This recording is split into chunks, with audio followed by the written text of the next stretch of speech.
Welcome to Nature Walk, the podcast that takes you on a journey through the wonders of the natural world. I'm your host David, and I'm delighted to share with you a remarkable story from the emerald shores of Northern Ireland. Today, we're heading to Rathlin Island, a haven for seabirds and a testament to the power of conservation. Located off the coast of County Antrim, Rathlin Island is home to over 250 zero seabirds, including puffins, razorbills, guillemots, and Manx shearwaters. However, this avian paradise was under threat from an unlikely invader, the feral ferret. These predators had been wreaking havoc on the island's wildlife, preying on endangered ground-nesting birds like corncrakes and even attacking islanders' chickens. But thanks to a groundbreaking conservation effort, the island is now ferret-free. The Life Raft Project, a collaboration between the Royal Society for the Protection of Birds and the Rathlin community, employed a range of innovative techniques to detect and remove the ferrets. From thermal drones to trained Labradors like Woody, who could sniff out ferret latrines, the team left no stone unturned in their quest to safeguard the island's wildlife. The results are nothing short of astonishing. With the ferrets gone, the island has already seen a significant increase in breeding birds, including 6 calling male corncrakes, a species not found anywhere else in Northern Ireland. The burrow-dwelling Manx shearwaters have also begun to breed on the island for the first time in 40 years. This remarkable achievement is a testament to the power of community-led conservation and the importance of protecting our natural heritage. As we continue to face the challenges of invasive species and biodiversity loss, stories like Rathlin Island serve as a beacon of hope for the future of our planet's precious wildlife. We'll be right back with more fascinating stories from the natural world on Nature Walk.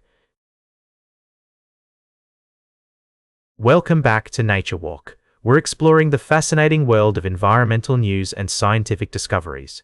In our last segment, we delved into the concerns surrounding Tonga's volcanic eruption and its potential impact on the global climate. Now, let's shift our focus to a remarkable story about Antarctica's melting sea ice.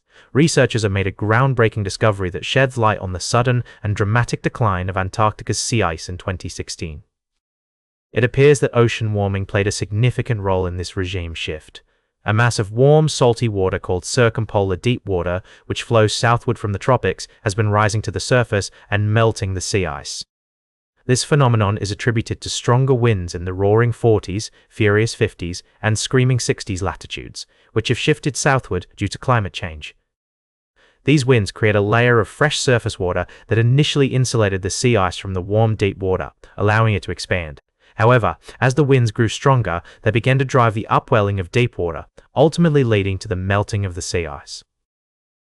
The study suggests that, even if the strong winds were a natural fluctuation, the stage had been set by global warming. The findings have significant implications for our understanding of the complex interactions between the ocean, atmosphere, and sea ice in Antarctica. As we continue to navigate the challenges of climate change, it's essential to stay informed about the latest research and discoveries. The melting of Antarctica's sea ice not only affects the region's ecosystem, but also has far-reaching consequences for global ocean currents. The formation of Antarctic bottom water, which plays a crucial role in regulating Europe's climate, could be impacted by the receding sea ice.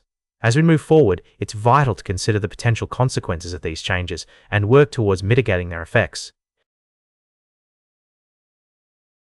Welcome back to Nature Walk.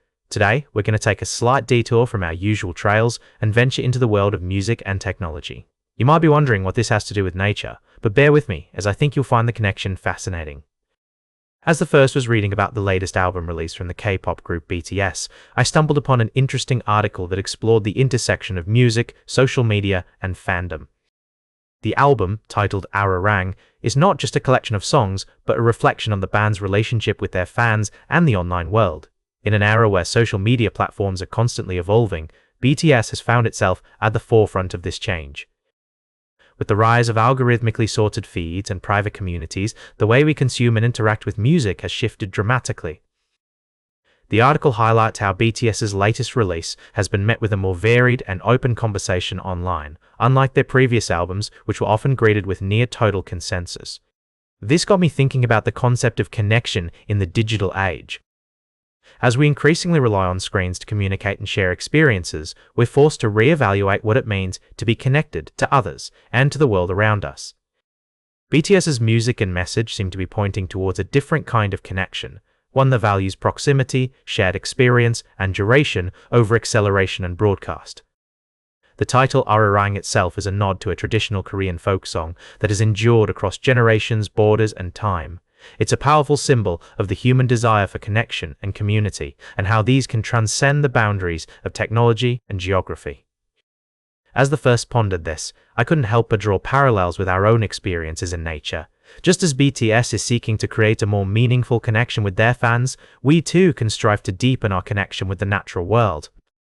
By slowing down, being present, and immersing ourselves in the sights, sounds, and textures of nature, we can cultivate a sense of proximity and shared experience that goes beyond the digital realm.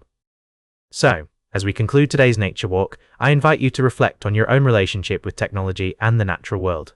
How can you create space for more meaningful connections with others, with yourself, and with the world around you? That's all for today's nature walk. Remember to like, share, and subscribe. And until next time, keep exploring your natural world.